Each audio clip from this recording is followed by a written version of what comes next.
Welcome students. Introduction to स्टॅटिस्टिक्समध्ये आपला भाग प्रायमरी डाटा कलेक्शन मेथड आणि सेकंडरी डाटा कलेक्शन मेथड पाहिलेला आहे. याचा पुढचा भाग पाहायचा आहे census method and sampling method. आता या मेथड्स काय आहेत तेही पाहू. सेन्सस मेथड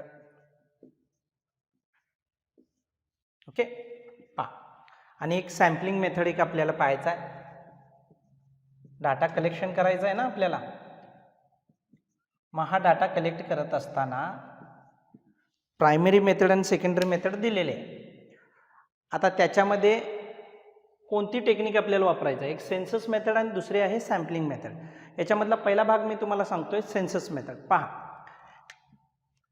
एक्झाम्पलसाठी आपण घेऊ की सांगली डिस्ट्रिक्टमध्ये जे वर्कर्स, प्रायव्हेट वर्कर्स असतील किंवा फार्मिंग सेक्टरमध्ये वर्कर्स जे काम करत आहेत, फार्मिंग सेक्टरमध्ये जे वर्कर्स काम करत आहेत त्यांचं डेली वेजेस आपल्याला चेक करायचं आहे. म्हणजे प्रत्येक दिवसाचं ऑन अन ॲव्हरेज काय वेजेस, वेतन किती, मजुरी किती त्यांना मिळते हे चेक करायचं आहे. तर आपल्याला सांगली डिस्ट्रिक्टमधील जे वर्कर्स आहेत त्यांना कन्सिडर करावं लागेल. साधारणतः समजून चला किती आहेत असे लोक फार्मिंग सेक्टरमध्ये वर्कर्स म्हणून काम करणारे 5 लाख लोक आहेत. आता याच्यामध्ये पहा, हा पूर्ण जो सब्जेक्ट झाला आपला, ती काय झाली आपल्या स्टडीची पॉप्युलेशन झाली.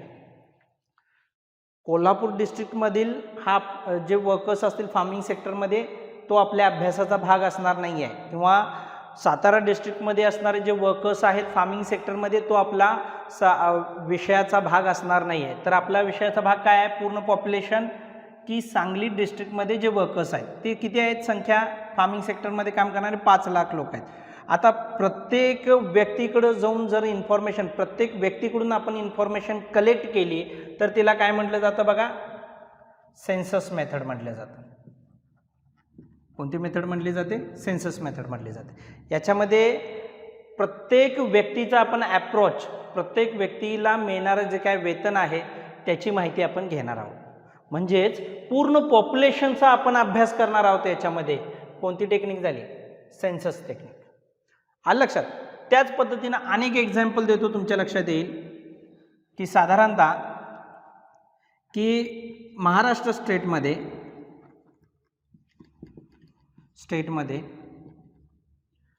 प्रायमरी टीचर्स जे आहेत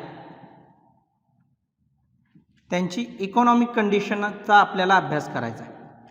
इकॉनॉमिक कंडिशनचा अभ्यास करायचा, आर्थिक परिस्थितीचा अभ्यास करायचा. आता याच्यामध्ये आपलं पॉप्युलेशन काय येईल? पूर्ण महाराष्ट्र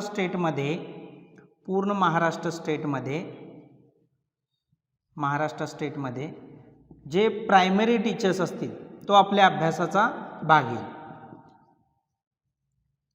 म्हणजेच तो स्टडीज आपली काय झाली? टोटल पॉप्युलेशन झाली. याला युनिव्हर्सल पण म्हणतात. आपल्या स्टडीचं काय म्हणतात? याला युनिव्हर्स पण म्हणतात. आपल्या स्टडीसाठी स्टडीचा भाग आहे. सेकंडरी टीचर्स येतील काय याच्यामध्ये? नाही येणार. बरोबर आहे. तर महाराष्ट्र स्टेटमध्ये येणारे जे प्रायमरी टीचर्स असतील तोच आपल्या स्टडीचा भाग असेल. कर्नाटक स्टेटमध्ये येणारे आपल्या विषयाचा भाग असणार नाहीत. तर पॉप्युलेशन आपली ही असेल. आता प्रत्येक टीचर्सकडून जाऊन आपण इन्फॉर्मेशन कलेक्ट करत असो तर आपण कोणती टेक्निक वापरली? पहा, प्रत्येक टीचर्सचा आपण अप्रोच कन्सिडर करत असो याच्यामध्ये तर कोणती टेक्निक वापरली? आपण सेन्सस मेथड वापरलेली आहे. आलं लक्षात? तर याच्यामध्ये सेन्सस टेक्निकमध्ये काय होतं की जो आपला विषय अभ्यासाचा भाग आहे, जी पॉप्युलेशन आहे त्या पॉप्युलेशनचा प्रत्येक अप्रोच आपण कन्सिडर करत असतो सेन्सस टेक्निकमध्ये. ओके, आता सेकंड मेथड आपण पाहूया ज्याच्यामध्ये सॅम्पलिंग मेथड सांगितलेले आहे. आता आपण इथं काय करतो बघा, हेच एक्झाम्पल आहे. 5 लाख वर्कर्स फार्मिंग सेक्टरमध्ये वर्क करत आहेत, ज्याच्यामध्ये आपल्याला पाहायचं आहे डेली वेजेस प्रत्येकाला किती मिळत आहेत. प्रत्येकाकडून माहिती घेतली तर सेन्सस मेथड झाली. पण आपण काय करतो, या पूर्ण पॉप्युलेशनचा अप्रोच कन्सिडर करण्याऐवजी त्याच्यामध्ये काही सॅम्पल सिलेक्ट करतो. काय केलं सिलेक्ट करतो, सॅम्पल सिलेक्ट करतो. साधारणतः समजून चला मी काय केलं, 1000 वर्कर्सना काय केलं, रँडमली सिलेक्ट केलं आणि इन्फॉर्मेशन काय केली, त्यांच्याकडून कलेक्ट केली. मग या केसमध्ये आपण 5 लाख वर्कर्सचा अभ्यास केला का, नाही. किती सॅम्पल्स कलेक्ट केले, साधारणतः 1000 रुपये. तो विषयाचा भाग आहे. तुम्ही 1000 घ्या, 500 घ्या किंवा 10,000 घ्या. ती सॅम्पलिंग टेक्निक्स असतात, त्यानुसार आपण काय करत असतो, त्याच्यावरून पॉप्युलेशनचे कॅरेक्टरिस्टिक्स ड्रॉन करत असतो. इथं आपण पूर्ण पॉप्युलेशनचा अभ्यास करत नाही, काही सिलेक्टेड सॅम्पलचाच अभ्यास करतो. तर या केसला म्हटलं जातं सॅम्पलिंग मेथड म्हटलं जातं. काय मेथड म्हटलं जातं, सॅम्पलिंग मेथड म्हटलं जातं.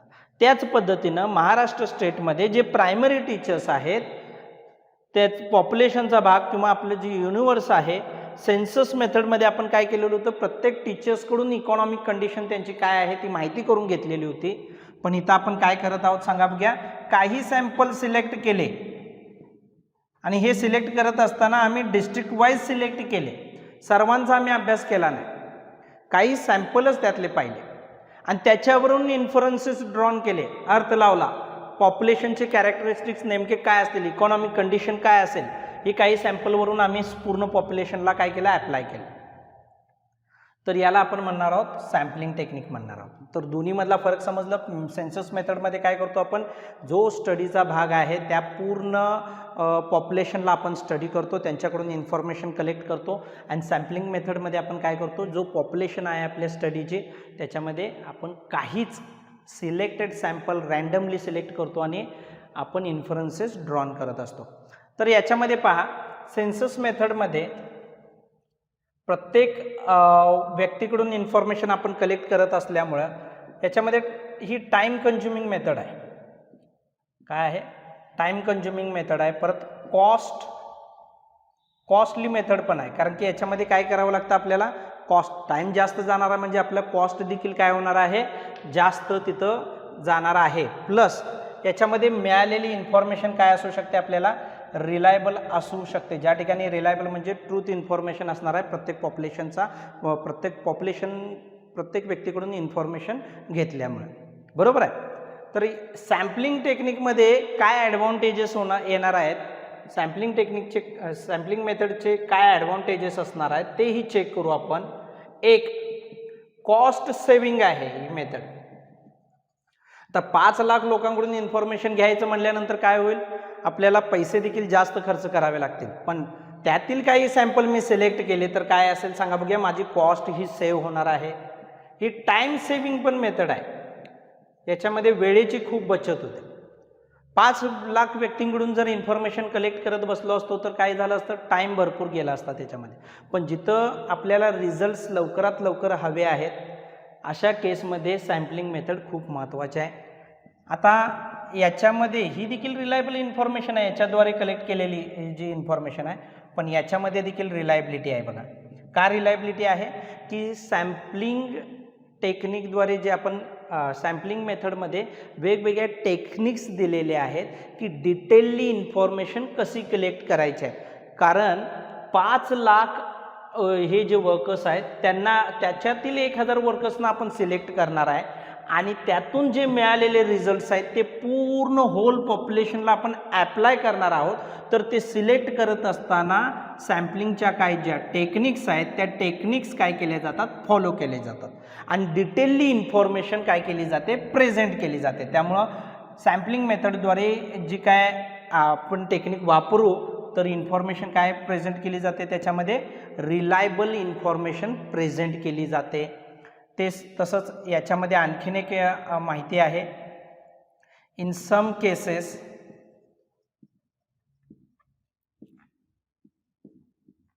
Sampling is the only method to adopt. काही केसेसमध्ये ना सॅम्पलिंग मेथडच आपल्याला यूज करावी लागते, तिथं सेन्सस मेथड ॲप्लाय करून चालत नाही. फॉर एक्झाम्पल, एखादी व्यक्ती काय आहे, आजारी आहे समजून चला, आणि त्याचं टेस्ट करण्यासाठी सांगितलेलं आहे डॉक्टरने. ब्लड टेस्ट करण्यासाठी सांगितलेलं आहे. आता ज्या वेळेला तो लॅबोरेटरीमध्ये जाईल तर लॅबोरेटरीमध्ये लॅबमध्ये गेल्यानंतर टेस्ट करत असताना तो काय करेल, ब्लड टेस्ट करत असताना त्या ब्लड त्याच्या ह्युमन बॉडीतून काही ब्लडचे ड्रॉप घेईल, काही ड्रॉप घेईल आणि त्यातून इन्फॉर्मेशन तो सॅम्पल घेऊन काय करेल की त्या व्यक्तीला काय झालेलं आहे, काय प्रॉब्लेम्स आहेत, त्याच्या इलनेसचे रिझन्स काय आहेत त्या संदर्भात तो रिपोर्ट देईल.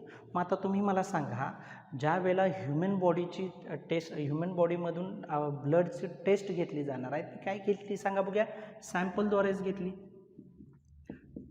पूर्ण ब्लड हे काय आहे, पॉप्युलेशन आहे त्या व्यक्तीचं स्टडी करत असताना. पण आपण पूर्ण ब्लड घेऊ शकतो का स्टडीसाठी? नाही. पॉसिबल आहे का? नाही. काही टेक्निक्समध्ये, काही मेथड्समध्ये, काही स्टडी जो एरिया आहे त्याच्यामध्ये सॅम्पलिंग मेथडच काय केली जाते, यूज केली जाते. लाईक ह्युमन बॉडी मी तुम्हाला सांगितलेलं आहे, ज्याच्यामध्ये आपल्याला ब्लड टेस्ट करत असताना काही ड्रॉप्स आपण काय करतो, कन्सिडर करतो, सॅम्पल कलेक्ट करतो आणि त्यातून त्या व्यक्तीचे रिपोर्ट्स प्रेझेंट करतो आणि त्याला कोणते मेडिसिन्स देणं आवश्यक आहे, पुढील ट्रीटमेंट काय देणं आवश्यक आहे हे काय केलं जातं, इन्फरन्सेस ड्रॉन केले जातात. फॉर एक्झाम्पल आणखीन एक आपण पाहू की ज्याच्यामध्ये सॅम्पलिंग टेक्निकच यूज केली जाईल की 2019मध्ये जे लोकसभेचे निवडणूक इलेक्शन्स झाले, त्या इलेक्शन्समध्ये काय केलेलं आहे, एक्झिट पोल येत असतात. काय केलेलं येत असतात, एक्झिट पोल येत असतात. मग आता तुम्ही मला सांगा की 70 करोड जो जनता जी भारतामधील इंडियन पॉप्युलेशन ज्यांना मतदान करण्याचा अधिकार आहे ते कुणाला मतदान करणार आहेत याची जर इन्फॉर्मेशन आपल्याला पाहिजे असेल, म्हणजेच थोडक्यात त्यांनी कुठल्या पक्षाला मतदान केलेलं आहे आणि कोणतं सरकार भारतामध्ये 2019 साली अस्तित्वात येणार आहे, जर आपल्याला एक्झिट पोल घ्यायचे असतील तर पूर्ण पॉप्युलेशन हे काय झालं, 70 करोड झालं. तर आता तुम्ही मला सांगा 70 करोडपर्यंत जाऊन आपण इन्फॉर्मेशन कलेक्ट करू शकतो का, प्रत्येकाकडून इन्फॉर्मेशन घेऊ शकतो का? जर तसं घ्यायचं झालं तर 2 निवडणुका पुढच्या येतील परत, प्रत्येकाचा अप्रोच जर घ्यायचा झाला तर इथं आपण काय करत असतो, वेगवेगळ्या क्लासमधील लोकांचं काय करत असतो, सिलेक्शन करत असतो आणि त्यांनी काय केलेलं आहे त्यांचं म्हणजे सॅम्पल घेत असतो आणि त्यांनी कुणाला मतदान केलेलं आहे त्यावरून काय केलं जात असतं, एक्झिट पोल घेतले जात असतात. म्हणजेच थोडक्यात या केसमध्ये देखील इलेक्शन्सचे एक्झिट पोल आपण पाहत असतो, त्याच्यामध्ये कोणती टेक्निक वापरलेली असते, सॅम्पलिंग मेथडच वापरलेली असते. In some cases only sampling method or technique is available आणि तीच चूज करावी लागते, तिथं सेन्सस मेथड ॲप्लाय करून चालत नाही. आलं लक्षात? पाहता नेक्स्ट आहे याच्यामध्ये डिटेल इन्फॉर्मेशन प्रेझेंट केली जाते. डिटेल इन्फॉर्मेशन अगोदरच मी सांगितलेलं आहे, सॅम्पल जे कलेक्ट करणार आहोत आपण त्यातून जे अर्थ आपण लावणार किंवा इन्फरन्सेस किंवा जे रिझल्ट्स येणार आहेत ते पूर्ण पॉप्युलेशनला प्रेझेंट करत असणार आहेत. 1000 वर्कर्सचं सिलेक्शन केलं आणि त्याच्यावरून मला समजलं की पर डे एका व्यक्तीला वेज किती येतं आहे, 151 रुपये. तो आम्ही काय करणार आहे, पूर्ण 5 लाख लोकांना ॲप्लाय करणार आहे. सांगली डिस्ट्रिक्टमध्ये फार्मिंग सेक्टरमध्ये जे वर्कर्स काम करत आहेत त्यांना daily wage on an average 151 rupees आहे. आणि हे इन्फरन्सेस जे आपण ड्रॉन केलेला आहे हा जो अर्थ लावलेला आहे, जो रिझल्ट आपण लावलेला आहे तो 1000 वर्कर्स कुणाला रिप्रेझेंट करत आहेत, 5 लाख वर्कर्सना. आणि हे ॲप्लाय होणार आहे त्यांना, आपण सर्वांसाठी ॲप्लाय करणार आहे. यासाठी याच्यामध्ये सॅम्पलिंग मेथडमध्ये वेगवेगळ्या टेक्निक वापरून डिटेल इन्फॉर्मेशन कलेक्ट केली जाते, प्रेझेंट केली जाते. हे याचे काय आहेत, ॲडव्हान्टेजेस आहेत. दोन्हीचा फरक समजला. सेन्सस मेथडमध्ये आपण काय करणार आहे, पूर्ण स्टडी जे पॉप्युलेशन आहे, जो युनिवर्स आहे आपल्या स्टडी एरिया आहे त्यातील प्रत्येक घटकाचा आपण अभ्यास करणार असो, इन्फॉर्मेशन कलेक्ट करणार असो त्या घटकाकडून, तर सेन्सस मेथड झाली. सॅम्पलिंग मेथडमध्ये आपण काय करतो, प्रत्येक घटकाचा अभ्यास करत नाही, त्याच्यातील काहीच घटक आपण काय करतो, रँडमली सिलेक्ट करतो आणि त्याच्यातून मिळालेले जे रिझल्ट्स आहेत ते पूर्ण पॉप्युलेशनला आपण ॲप्लाय करतो. आता याच्यामध्ये काय असू शकतात, हे जे घटक आहेत ते काय असू शकतात, मेन असू शकतात, ॲनिमल असू शकतात, ट्रीज असू शकतात, कोणतेही असू शकतात ज्याचा आपल्याला अभ्यास करायचा आहे. तर हा भाग मी तुम्हाला दिलेला आहे. पुढे मी तुम्हाला देणार आहे प्रिन्सिपल्स ऑफ सॅम्पलिंग मेथड. याचे डिटेल नोट्स तुम्हाला काय होतील सांगा बघूया, डिस्क्रिप्शन बॉक्समध्ये मिळतील. Thank you very much. Census method आणि सॅम्पलिंग मेथड पाहिल्यानंतर आपल्याला पाहायचं आहे प्रिन्सिपल्स ऑफ सॅम्पलिंग. ओके, तर सॅम्पलिंग मेथड खूप महत्त्वाचे आहे. याचे प्रिन्सिपल्स काय सांगतात पहा. हे प्रिन्सिपल्स, पहिलं प्रिन्सिपल आहे principles of statistical regularity. Okay, principles of sampling दोन याच्यावर डिपेंड आहेत. एक रॅन्डम सॅम्पलिंग आणि सेकंड आहे large sampling. Principles of statistical regularity is depend on probability. कशावर डिपेंड आहे? प्रोबॅबिलिटी, संभाव्यता. काय आहे ते मी तुम्हाला एक्झाम्पलद्वारे समजावून सांगतो. आता मी तुम्हाला एक एक्झाम्पल दिलेलं होतं की बाबा सांगली डिस्ट्रिक्टमध्ये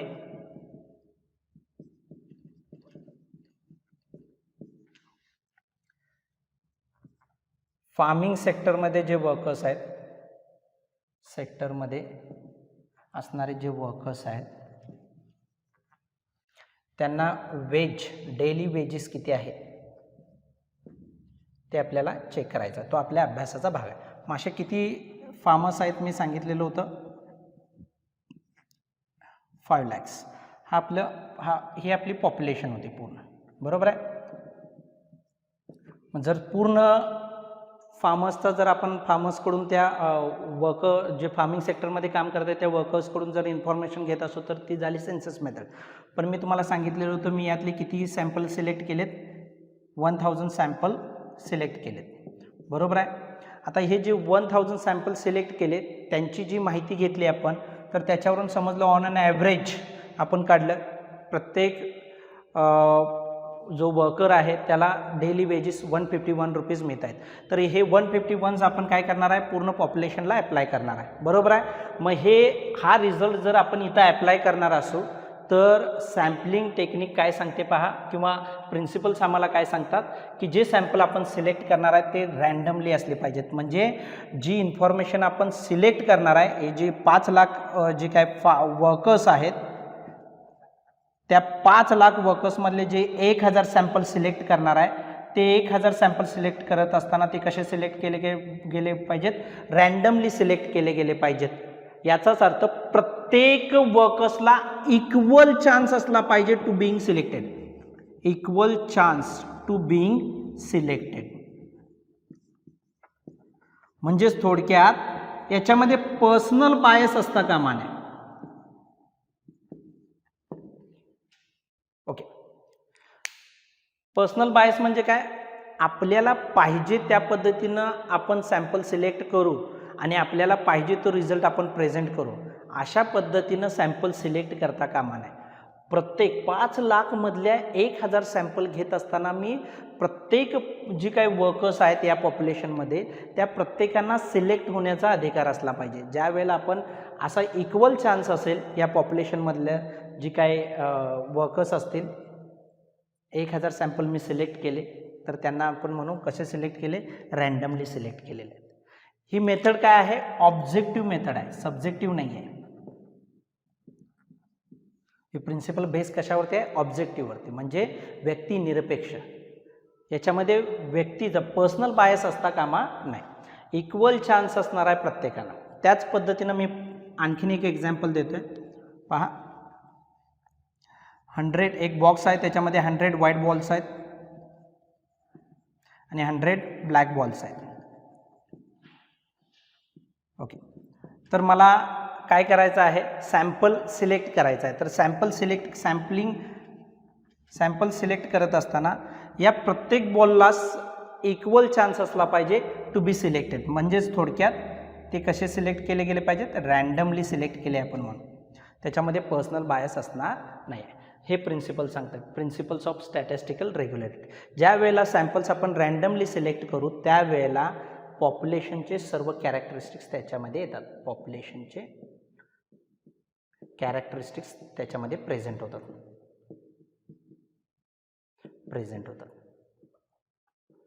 ओके, आपण इथं रिझल्ट काढलेला होता बघा, 151 ऑन अन ॲव्हरेज वेज आहे. आणि आता जर कोणीही विचारलं तर फार्मिंग सेक्टरमध्ये सांगली डिस्ट्रिक्टमध्ये जे वर्कर्स काम करतात त्यांना डेली ॲव्हरेज वेज किती आहे, तर आपण काय करू शकतो 151, आणि हे 151 आपण 5 लाख वर्कर्सना ॲप्लाय करणार आहे. मग 5 लाख वर्कर्सचा आपण अभ्यास केला का नाही, आपण केला 1000 सॅम्पलचा. पण ते पण 1000 आपण सॅम्पल कसे घेतलेले आहेत, आपल्याला पाहिजे तसे नाहीत. आपण कसे सिलेक्ट केलेले आहेत, रँडमली सिलेक्ट केलेले आहेत. म्हणजेच थोडक्यात प्रत्येक वर्कर्सला इक्वल चान्स होता त्याच्यामधले आपण सिलेक्ट केलेले आहेत, रँडमली सिलेक्ट केले म्हणतात. यालाच म्हटलं जातं प्रिन्सिपल्स ऑफ स्टॅटिस्टिकल रेग्युलॅरिटी. ज्या वेळेला सॅम्पल आपण रँडमली सिलेक्ट करू त्यावेळेला पूर्ण पॉप्युलेशनचे कॅरेक्टरिस्टिक्स प्रेझेंट होतात त्याच्यामध्ये. पर्सनल बायस असेल तर रिझल्ट वेगळा शो केला जाणार आहे आणि ॲक्च्युअल परिस्थिती वेगळीच असणार आहे. आलं लक्षात. त्यामुळे हे प्रिन्सिपल खूप महत्त्वाचं आहे. आता बरेच जण म्हणाल की सर रँडमली सॅम्पल सिलेक्ट करायचं आहे म्हणजे सहजगत्या फक्त आम्हाला सॅम्पल सिलेक्ट करायचं आहे, म्हणजे त्याच्यामध्ये कुठलंही सायंटिफिक इन्फॉर्मेशन किंवा सायंटिफिक रूल्स लावायची गरज नाही. फक्त काय फक्त सॅम्पल सिलेक्ट करायचे आहेत सर आम्हाला. नाही बाळांनो, त्याच्यामध्ये पण काय असणार आहेत, सायंटिफिक मेथड आहेत बाळांनो. काय सायंटिफिक मेथड आहे, कशा प्रकारे रँडमली सिलेक्ट करायचं आहे ते. Next, principles of inertia of large numbers. इनर्शियाचा अर्थ होतो हेवीनेस. आता तुम्ही मला सांगा बाळांनो, 5 लाख वर्कर्सचा आपण अभ्यास करणार आहोत फार्मिंग सेक्टरमध्ये, त्यांना डेली वेजेस किती मिळते. यातले आपण फक्त 10 सिलेक्ट केले. किती सिलेक्ट केले, 10 सिलेक्ट केले. आणि 10 सिलेक्ट जे वर्कर्स आपण सिलेक्ट केले त्याच्यावरून त्याचा ॲव्हरेज घेतला आणि आपण काय म्हणतो आहे, साधारणतः सर्वांना ॲव्हरेज वेज इतकं मिळतं आहे. चालणार आहे का, नाही. पॉप्युलेशनची संख्या बघ. याचाच अर्थ काय की जे आपण रँडमली सिलेक्ट करणार आहे सॅम्पल ते कसे असले पाहिजेत, लार्ज नंबरमध्ये असले पाहिजेत. इथं सांगितलेलं होतं 100 white balls and 100 black balls, बरोबर आहे. याच्यामधले फक्त 10 सिलेक्ट केले तर काय होईल, उत्तर येताना आपलं काय होईल सांगा बघूया.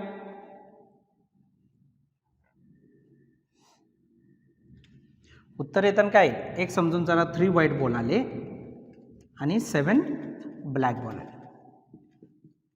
पण ॲक्च्युली बॉक्समध्ये काय आहेत, 100 व्हाईट बॉल्स आणि 100 ब्लॅक बॉल्स आहेत. पण आपण रूल काय लावत आहेत, 10 सिलेक्ट केलेत, 3 व्हाईट बॉल आणि 7 ब्लॅक बॉल. म्हणजेच 30% व्हाईट बॉल्स आहेत आणि 7% काय आहेत, ब्लॅक बॉल्स आहेत. असं नाही चालणार. हे लार्ज नंबरमध्ये ज्या वेळेला आपण सिलेक्ट करू रँडमली, समजून चला आपण किती सिलेक्ट केले, 50 सिलेक्ट केले, तर त्याच्यामधून मग आपल्याला काय येऊ शकतात, साधारण काय हे 24 येतील व्हाईट बॉल किंवा हे 26 येतील. जवळजवळ ॲक्युरेट येणार नाही सेन्सस मेथडसारखं, परंतु स्मॉल डिफरन्सेस असणार आहेत. हे कधी होणार, ज्या वेळेला आपण नंबर्स काय करू, सॅम्पल्स लार्ज नंबर्समध्ये सिलेक्ट करू. इंडियामध्ये जे इलेक्शन झाले त्याच्यामध्ये एक्झिट पोल देत असताना सॅम्पल टेक ओव्हर केले. 70 करोड जर लोक मतदान करत असतील तर त्याच्यामध्ये सॅम्पल टेक ओव्हर करत असताना देखील ते लार्ज नंबरमध्ये असले पाहिजेत, तरच आपले एक्झिट पोल काय येणार आहेत, बरोबर येणार. कधी एक्झिट पोल हे करेक्ट येतात असं नाही आहे बघा, पण आसपास त्यांनी ती इन्फॉर्मेशन दिलेली असते. साधारणतः BJP आहे त्याला 240 ते 260 सीट मिळतील, किंवा काँग्रेस आहे त्याला 140 ते 150 सीट मिळतील, किंवा अदर्स आहेत त्यांना 80 to 90 सीट्स मिळतील. हे कशावरून ठरवलं जातं, त्या सॅम्पलिंग्सवरून. ॲक्च्युली तेवढंच रिझल्ट येतो असं नाही आहे, त्याच्या आसपास रिझल्ट येत असतो. सॅम्पलिंग ही ॲक्युरेट मेथड आहे का, नाही आहे, पण ती प्रिडिक्ट करण्यासाठी सगळ्यात बेस्ट आहे. स्मॉल डिफरन्सेस असू शकतात सेन्सस मेथडपेक्षा. तर हे आहेत 2 प्रिन्सिपल्स खूप महत्त्वाचे, principles of statistical regularity in a sampling technique, ज्याच्यामध्ये जो काय आपण पॉप्युलेशन आहे आपले स्टडीचा जो भाग आहे त्याच्यामधले जे सॅम्पल सिलेक्ट करत असताना रँडमली सिलेक्ट केले पाहिजेत. म्हणजे प्रत्येक पॉप्युलेशनचा जो काही एलिमेंट असेल त्याला इक्वल चान्स असला पाहिजे टू बीइंग सिलेक्टेड. नेक्स्ट, त्याच्यामध्ये पर्सनल बायस असता कामा नये. आणि सेकंड सांगितलेलं आहे, जे सॅम्पल आपण रँडमली सिलेक्ट करणार आहे ते लार्ज नंबर्समध्ये सिलेक्ट केले गेले पाहिजे, तरच ते सॅम्पलिंगमधून निघणारे जे इन्फरन्सेस आहेत ते कॅरेक्टरिस्टिक्स प्रेझेंट करतील पूर्ण पॉप्युलेशनला. तर हा भाग देखील मी तुम्हाला नोट्सच्या स्वरूपात देतो. याच्यामध्ये काय डाऊट्स आले तर विचारू शकता. Thank you very much.